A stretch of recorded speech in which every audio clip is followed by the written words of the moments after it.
जगद्गुरु श्री संत तुकाराम महाराजांचा पालखी सोहळा निमित्ताने हजारोंच्या संख्येने वारकरी सोहळ्यामध्ये सामील झालेले आहेत. रामकृष्ण हरी माऊली. रामकृष्ण हरी.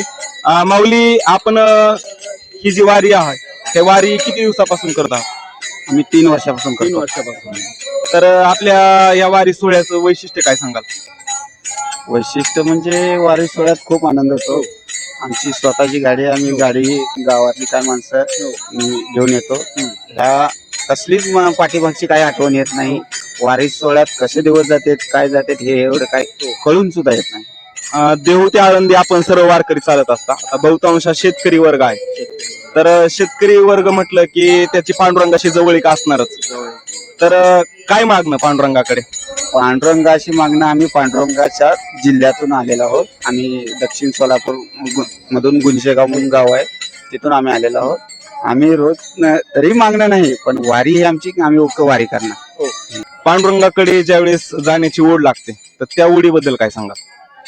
पांडुरंगाकडे जाण्याची ओढ तर लागलेली आहे. त्या ओढ थोड्या दिवसाच्या अंतराची आहे. तो जवळ आलेला क्षण आहे आता सध्या. एवढीच अपेक्षा आहे, दुसरी काय नाही. तरी आमच्या समजा महाराष्ट्राभरात आमच्या जिल्ह्याला पाऊस कमी आहे. एवढी इच्छा आहे की पांडुरंगाने तेवढा सोलापूर जिल्ह्याला भरून पाऊस पडावे. तुकाराम महाराजांच्या पालखी सोहळ्यामध्ये आपण सहभागी आहात. वारी सोहळ्यामधील अनुभव म्हणजे फार अतिशय आनंद मिळतोय की आपल्याला नामस्मरण सतत चालू असतं ना. वारीमध्ये अखंड नामचिंतन चालू असतं, म्हणजे भगवंताचं चिंतन नामस्मरण चालू असतं. त्यामुळं आपल्या शरीराला सुख मिळतं, म्हणजे आपल्याला जास्तीत जास्त सुख मिळतं. कारण हे नामस्मरण म्हणजे नामस्मरणाला एवढं महत्व आहे की या कलियुगामध्ये फक्त नाम श्रेष्ठ आहे. नित्यनेम नामे ते प्राणी दुर्लक्ष्मी वल्लभ ज्ञानदेव पुष्य निवृत्ती साडगागनावानी वाढ नाम आहे. म्हणजे नाम हे सर्वात श्रेष्ठ आहे.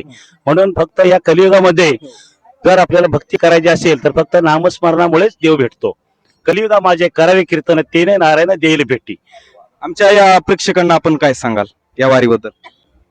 प्रेक्षकांना सांगायचं म्हटलं तर बाबा, ही वारी अशीच अखंड चालू राहावी. कारण जोपर्यंत चंद्र सूर्य तारा जो आजपर्यंत आहे तोपर्यंत सर्व भक्तांनी अशीच अखंड वारी आपली चालू ठेवावी, म्हणजे आपल्या जीवनाचं सार्थक करून आपलं घ्यावं. धन्यवाद बाबा. बाबा, आपण शेतकरी आहात, तर शेतकरी या नात्याने आपण पांडुरंगाकडे काय मागणं मागाल? शेतकरी असो, वाणी असो, ब्राह्मण असो, क्षत्रिय असो, वैश्य असो, शूद्र असो, सर्वाला इथं अधिकार दिलेला आहे. काय मागितलं? हेच दान देवा देवा तुझा विसर नव, गुण गायी आवडी हेच माझी सर्व न लगे मुक्ती धन संपदा संत संग. तुका म्हणे जर बाबा अशी सुखी घालावे आम्हाशी. तुकारामाने हीच मागितलं शेवट.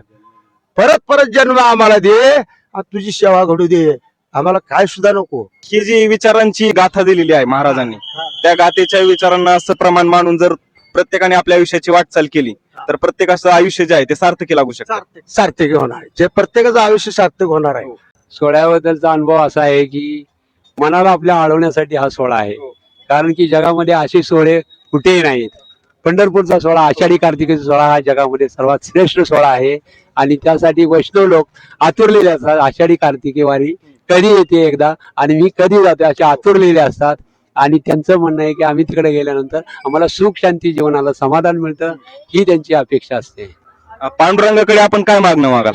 पांडुरंगाकडे एवढंच मागणं की तुझ्या चरणी आमचा दृढ भाव राहू दे आणि संत चरणी आमचे नामस्मरण राहू देत, संतांचे संगतीत आम्ही राहू देत, बाकी आम्हाला काही नकोय. माऊली, किती वर्षापासून आपण वारी करताय? हा 3रं वर्ष आहे वारीचं आमचं. आणि ही वारी आली ना एवढा आनंद वाटतो ना आम्हाला मनाला, की ते आनंद असं व्यक्त करावं हे सांगताच येत नाही.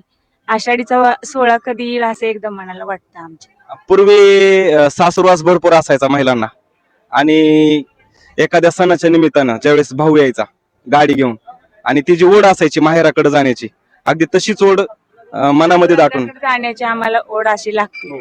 कितीही अडचण आली तर तेवढ्यात आम्ही वारीला येण्याचा प्रयत्न करतो. मला इतकी ओढ आहे की पांडुरंगाची मी शब्दात पण असं सांगू शकत नाही. एकदा का होईना पण पायी दिंडी करीन असं माझा ध्येय आहे. म्हणून मी पहिल्या वर्षी वारीत सहभागी झालेली आहे.